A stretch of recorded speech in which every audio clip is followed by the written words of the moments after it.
जब श्री गोवर्धन में श्रीनाथ जी विराजते थे तो राजभोग आरती करने के पश्चात गोसाई जी जब ठाकुर जी के कपाट बंद कर देते,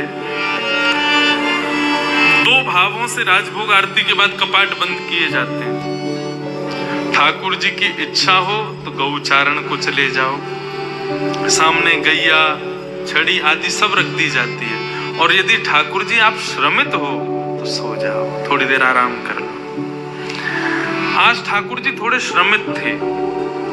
गोसाई जी ने जैसी कपाट बंद किए, ठाकुर जी से प्रार्थना की, हे श्याम सुंदर अब शयन करो। सैया बिछा दी, सेज लगा दी और ठाकुर जी पौड़ गए। जैसी कपाट बंद होते हैं दोनों रूप प्रकट हो जाते हैं, श्याम सुंदर और किशोरी जी दोनों प्रकट हो जाते हैं। दोनों एक संग शयन करते हैं सेज पर।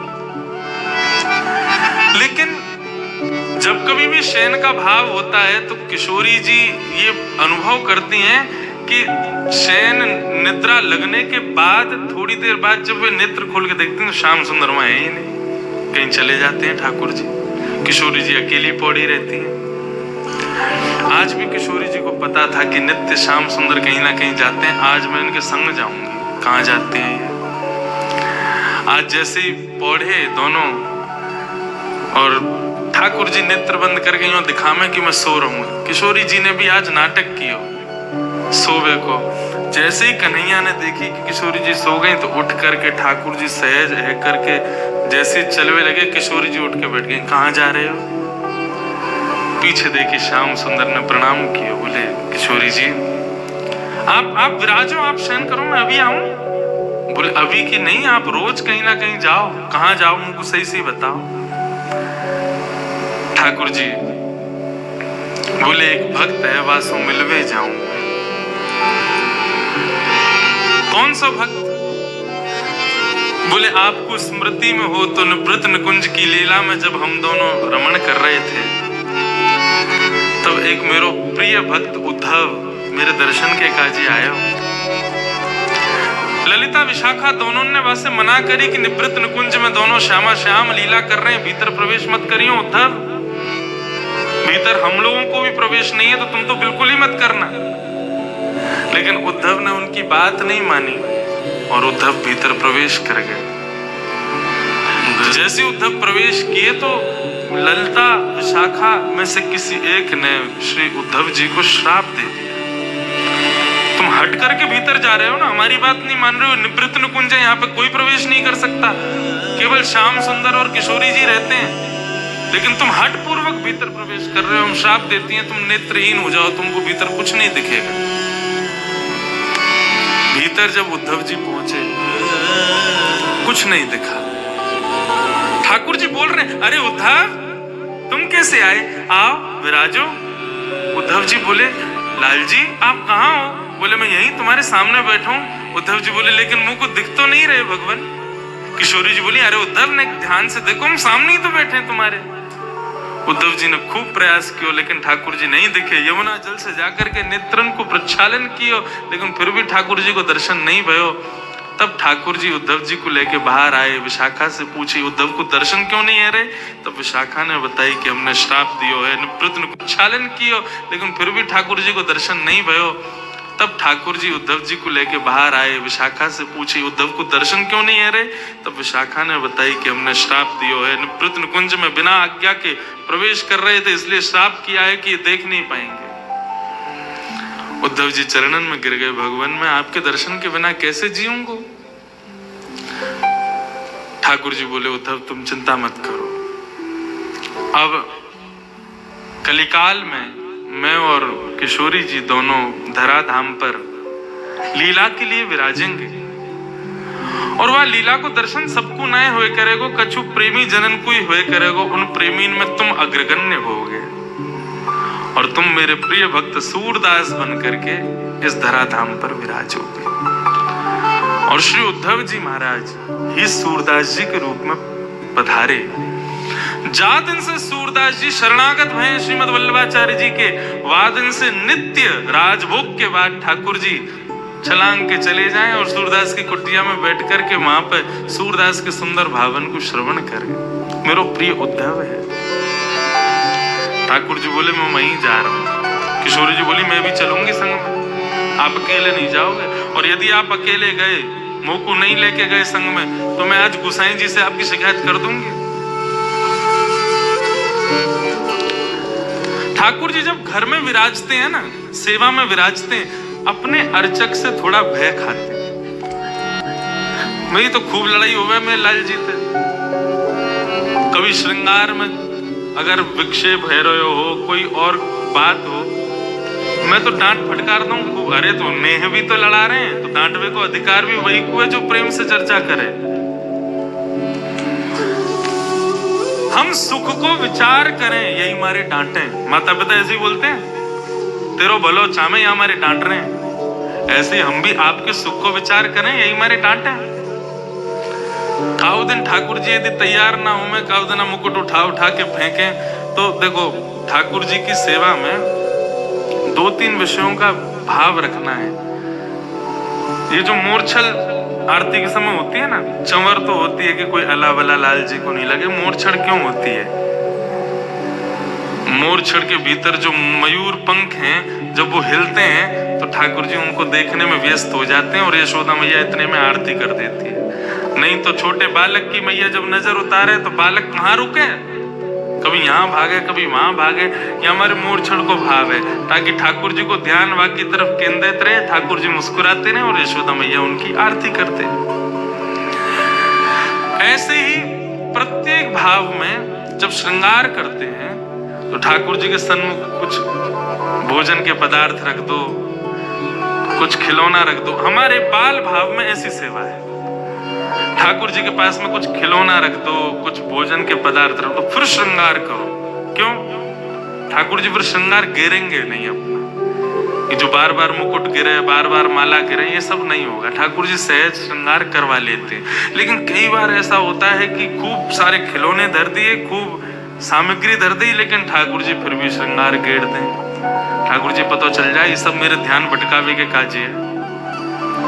तू तो मोर पंख लगा के मुकुट धरा के चलो जाए, पूरे दिन मेरे सर में कितनो दर्द हुआ तो का पतो, उठा उठा के फेंके फिरवाए। तब क्या करें? लाल जी के सामने धर दूं सब सामान, न अरे तैयार न होनो तैयार, ठीक है, ऐसे ही खड़ो कर दूंगा नंगो धरंगो। सबरे दर्शनार्थी आवेंगे, आकर के जैसे देखेंगे फिर तुम्हारी ही निंदा होगी। सबरे फोटो खींच खींच के ले जाएंगे, लंगोटी में खड़े रहेंगे, सब जगह डाल देंगे, फेसबुक इंस्टाग्राम पे सब देखेंगे। इंद्रेश जी के ठाकुर जी देखो लंगोटी में खड़े। मैंने एक बार और प्रयास कर रहा हूं, तैयार हो जाओ। और वास्तव में जैसे प्रयास करें ठाकुर जी फिर से तैयार हो गए। यदि इस भाव से कभी कभी ठाकुर जी को डांटा भी जाए ना, कोई दोष नहीं, ये भी तो प्रेम है। प्रेम करने वाला ही तो डांट सकता है, प्रेम करने वाला ही तो तेज आवाज में बोल सकता है। किशोरी जी बोली मैं गुसाई जी से शिकायत कर दूंगी तुम्हारी। ठाकुर जी बोले गुसाई जी से मत कहियो, बहुत डांटेंगे नहीं तो फिर मुंह को लेके चलो संग में। अच्छा चलो, लेकिन सुनो, शांत बैठियो और तुरंत जाएंगे, तुरंत आएंगे, ठीक है। किशोरी जी को संग लेकर के ठाकुर जी पहुंचे। कुटिया में सूरदास जी बैठे और सूरदास जी बैठ करके सुंदर ठाकुर जी के भाव गा रहे हैं। कौन कुटिल कर रहे हैं। इतने में ही श्याम सुंदर किशोरी जी दोनों पहुंच गए। कुटिया के एक कोने में बैठ करके सूरदास जी को श्रवण कर रहे हैं। सूरदास जी भाव विभोर होकर के गान करते जा रहे हैं। एक के बाद एक सुंदर सुंदर पदों का, एक के बाद एक सुंदर सुंदर भावों का गान कर रहे हैं। ठाकुर जी श्रवण करके आनंदित हो रहे हैं, लेकिन किशोरी जी तो भाव विभोर हो रही हैं। ठाकुर जी से बोली या को नेत्र दे दो। ठाकुर जी बोले मैं पहले ही मना कर रहा हूँ, कुछ करवे ना जानो, केवल सुन के वापस आनो। और आप या नेत्र दे दो, फिर कहोगे या यूं कर दो, जैसो चल लो, ठीक है, ऐसे रहने दो। किशोरी जी बोली बहुत निष्ठुर हो आप, बिचारो कैसे सुंदर सुंदर भाव बना बना के गावे और वहां पर नेक कृपा ना कर सको, नेक नेत्र दे दो, का बुराई है? ठाकुर जी बोले मैं मुंह को जब देना होगा मैं दे दूंगा। मुंह को सूरदास ऐसे प्रिय है। और रही बात नेत्र देवे की, ललिता विशाखा के श्राप से श्रापित हैं और अपने भक्तन के श्राप को मैं दूर नहीं कर सकूं। और सूरदास जी वही में आनंद देते, यदि संसार को देखेगो, संसार में या को मोह है गयो, संसार में आप आकृष्ट है गयो, तो मेरो भाव ना गा पावेगो, या हमारे मैं नेत्र ना दूंगा या को। किशोरी जी बोली तो कछु तो कृपा करो, नेत्र ना दे रहे तो कछु अपनो आलिंगन दे दो, अपने स्पर्श दे दो। बोले नेत्रहीन बाबा है, इतनी जोर किया कि पकड़े, एक बार आलिंगन दे दियो, ऐसो पकड़ेगो छोड़ेगो नहीं, फिर जानना है देखो गोसाई जी वहां पर मंदिर खोलेंगे, दोनों नहीं मिलेंगे, का होगा फिर? किशोरी जी बोली हर कृपा के लिए मना कर रहे हो, नेत्र देवे की मना, आलिंगन देवे की मना। अरे इनको ये आभास करा दो कि मैं और तुम यहाँ बैठे हैं, कम से कम ये अनुभव है जाएगा कि किशोरी जी बैठी हैं, श्याम सुंदर बैठे हैं, कितना सुख होगा सूरदास को। नहीं, ये विरह में है इसलिए हमारो भाव गावे। यदि आपको पता चल गई ना श्याम सुंदर किशोरी जी नित्य आमे, तो यहाँ को विरह नष्ट हो जाएगा। और विरह में नहीं गावेगो तो मुझको सुख कैसे मिलेगा? किशोरी जी बोली बहुत निष्ठुर हुआ, कोई भी कृपा कैसे भी है नहीं जाए, लेकिन किशोरी जी के मन में चल लो मुझे तो कृपा करनी है, कछु तो मैं करके जाऊंगी आज। इतने में सूरदास जी अपनी लाठी उठाई और अपनी कुटिया से बाहर निकलने लगे। जैसे ही जान लगे, ठाकुर जी बोले चलो श्यामाजू अब थोड़ी बहुत देर में उत्थापन है व्यवहारों मंदिर में, हम चल के सहज है जाएं। किशोरी जी बोली नहीं, थोड़ी दूर तक चले चल रहे हैं। सूरदास जी बेचारे नेत्रहीन कहीं जा रहे हैं, कहीं गिर गिर आ गए, तो बोले वो रोज जामे, कहीं ना गिरेंगे, चलो हम चले। किशोरी जी बोली देखो मैं आई हूं तो नेक देर और मुंह को रहने दो, अभी समय है उत्थापन में, नेक देर विराजने फिर चल रहे हैं। सूरदास जी के पीछे पीछे किशोरी जी श्याम सुंदर दोनों जान लगे। आगे गहरो गड्ढा, सूरदास जी जैसे वाकी और भरने लगे, किशोरी जी भागी, ठाकुर जी ने हाथ पकड़ो, बोले नहीं, बोले सूरदास गिर जाएगो, बोले जो होगो सब सब उचित होगो, आप श्रम मत करो, आप जबरदस्ती मत करो। और देखते ही सूरदास जी वहां फिसल गए, रिपट के नीचे चले गए। अब जैसे ही नीचे गिरे तो ठाकुर जी ने किशोरी जी पकड़ी, बोले अब चलो यहाँ से, क्योंकि ये मदद के काज चिल्लाएंगे, लोग बाग आमेंगे, हमें देख लेंगे तो बवा ले जाएगा, हमें जाके उत्थापन में दर्शन देना। किशोरी जी बोली नहीं, सूरदास जी पर कृपा करो, उनको पहले या गड्ढा से बाहर निकालो तभी हम जाएंगे। ठाकुर जी बोले आप मानो क्यों ना हो, सूरदास को रहने दो वहीं पे। किशोरी जी बोली या तो ये करो, नहीं तो मैं यहीं बैठी हूं, नहीं जाऊंगी, तुम अकेले खड़े आ जाइयो ऐसे जाके। ठाकुर जी बोले यही मारे संग नहीं लेके आ रहा आपको, मैं अकेलो ही आ रहा हूं, अम्मा ने ना करना ही पड़ेगा जो कह रहे हैं। कहा करूं बताओ? बोले अपनी काली कमरी उतारो, नीचे बाकू डारो, सूरदास को बोलो कि काली कमरी पकड़ के ऊपर चढ़ के आ जाए। स्पर्श को ना कह रही हूं मैं, बस कमरी पकड़ करके नेक ऊपर खींच लियो, जैसे ऊपर आ जाए वो कमली छुड़ा के हम दोनों भाग लेंगे यहाँ से। ठाकुर जी बोले ठीक है, नीचे अपनी कमली लटकाई, बाबा ओ बाबा। जैसे सूरदास जी ने बाबा शब्द सुनो, रोम रोम नृत्य करने लगो। बोले स्वर साधारण मानव को नहीं, ये स्वर साधारण जीव को ना है सके। जा स्वर को सुनकर के रोम रोम प्रफुल्लित है रो, जा स्वर को सुनकर के मन रूपी मयूर नृत्य कर रहा है, जा स्वर को सुनकर के नेत्रन से अश्रुपात है रो, जा स्वर को सुनकर के हाथ पांव कंपित है रे। ये सामान्य मानव को स्वर ना है सके।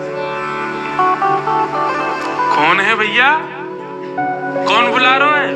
अरे बाबा मैं यही पास के काम को हूं, आप गिर गए हो नीचे, आपकी सहायता करवे आया हूं बाबा। अच्छा भैया कैसे निकालेगो बाहर? बोले मैंने अपनी काली कमलिया में डाल दी है, आप बाकू पकड़ करके ऊपर चढ़ जाओ, मैं खींच लूंगा। सूरदास जी बोले हाँ भैया कितकू है? बोले इतकू है। सूरदास जी गए, जैसे ही ठाकुर जी को पटका पकड़ो, पटका में से आ रही इत्र की सुगंधी, और ये इत्र की सुगंधी वही थी जो आज श्रृंगार के दर्शन के समय गुसाई जी ने इत्र प्रदान किया, तो वही इत्र है। सूरदास जी मनी मन प्रफुल्लित है गए, बोले ओहो ये तो निश्चित ही श्याम सुंदर पधारे। जैसे सूरदास जी ऊपर चढ़ने लगे, अकेले कन्हैया पे खींचे नहीं, नेक से कन्हैया। ठाकुर जी बोले खड़े खड़े देख रही हो, सब हमसे करवा रही हो, आओ न खींचो मुंह को। सूरदास जी को ठाकुर जी खींच रहे हैं, ठाकुर जी की कमर पकड़ के किशोरी जी खींच रहे हैं। बस यही तो चाहिए किशोरी जी को, कैसे कृपा होनी चाहिए। और जैसे ही खींच करके ऊपर लाए, सूरदास बोलो बेटा आज मत चूक जाइयो, बहुत वर्षन से चूक रहो तू, आज मत चूक जाइयो, पकड़ लियो। दोनों आए, जैसे ही बाहर निकले सूरदास जी ने ऐसी स्वयं को ठोकर लगाई कि ठोकर लगाते गिरे। ठाकुर जी तो हट गए, पीछे खड़ी किशोरी जी के दोनों चरण सूरदास जी के हाथ में आ गए। और जैसे ही हाथ में चरण आए, सूरदास जी ने कस करके पकड़ लिए। अब किशोरी जी को ठाकुर जी कहते जल्दी भागो, पकड़ ले गो बाबा। जैसे ही पाम छुड़ा के भगी तो किशोरी जी की एक पाजेब सूरदास जी के हाथ में रह गई। सूरदास जी ने तुरंत अपनी कांख में दवाई दी। बस मनी मन बड़े प्रसन्न रहे, बोले इतना ही सही बहुत है, कछु तो है मेरे पास, कभी तो आवेंगे लेवे। जैसे ही दौड़े दोनों, किशोरी जी चली, श्याम सुंदर मुझको ऐसा लगे मेरी एक पाजेब की आवाज ना आ रही। जैसे ही अपने अंग चरणन को देखो तो बोले अरे मेरा पाजेब तो वहीं रह गया, मेरी पायल रह गई कन्हैया, चलो लेके आवेंगे। ठाकुर जी बोले दूसरी धरा दूंगो, भाई ले भी मत चलो, ना ना वही चाहिए मुझको। अरे वो साधारण ना है, मेरी सखी सहचरीन ने कैसी मिन्नत करके कैसी मेहनत करवा करके बनवाई और मुझको बहुत प्रिय, वही चाहिए मुझको। ठाकुर जी बोले यही मारे ना लाऊं मैं तुम्हें, कितनो श्रम है रो, नेक देर में हमको सहज होनो, मंदिर में पहुंचनो, दर्शन करवे के दर्शनार्थी पधारेंगे सब, आप माने ना है। किशोरी जी बोली वही पाजेब चाहिए, चलो। ठाकुर जी गए लेकर के, दूर खड़े सूरदास जी बैठे हुए हैं, बैठ करके और प्रेम से हरि स्मरण कर रहे हैं। इतने में ठाकुर जी दूर से बोले बाबा, हाँ भैया फिर ते आ गए? बोले हाँ बाबा, वो मैं यहाँ हमारे आयो कि मेरे संग में मेरी एक सखी और ही, बाकी एक पाजेब रह गई है, वो आपने धर ली है बाबा, बाकू दे दो। सूरदास जी बोले कौन सी पाजेब? बोले आपने धर ली है। अच्छा ये वाली पाजेब? बोले हाँ ये वाली। अच्छा कौन की है? बोले मेरे संग एक सखी पधारी है, मेरी सहेली है, बाकी है।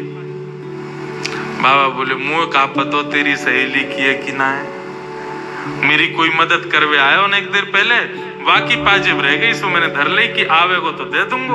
अब मुँह का पतो कि जाने मेरी मदद करी, वो तो ये मुँह दिखे तो है ना। ठाकुर जी बोले अरे मैं ही हूँ बाबा, मैंने ही कृपा करी, मैंने ही आपको निकारो बाहर। सूरदास जी बोले मैं ना मानू भैया, कहीं मैंने पाजेब दे दी और जाने मेरी सहायता करी, कहीं वो आगो तो और वो कहे कि मेरी पाजेब तो मैं तो दुबधाम पड़ जाऊंगा, मुझे तो पता ही ना है कौन की है। बोले बाबा सब छोड़ो, यूं बताओ कैसे दोगे? बोले ऐसे दूंगो, एक पाजेब मेरे पास है, एक तुम्हारे पास होगी। बोले हाँ, बाकी पहचान करा दो। बोले कैसे होगी पहचान? बोले लाओ मेरे घुटने पे जा, पाम में पाजेब है, वह पाम को धरो, मैं अपने हाथन से स्पर्श करके वहां को अनुभव कर लूंगा, जैसे अनुभव हो जाएगा दूसरी पाजेब दे दूंगा।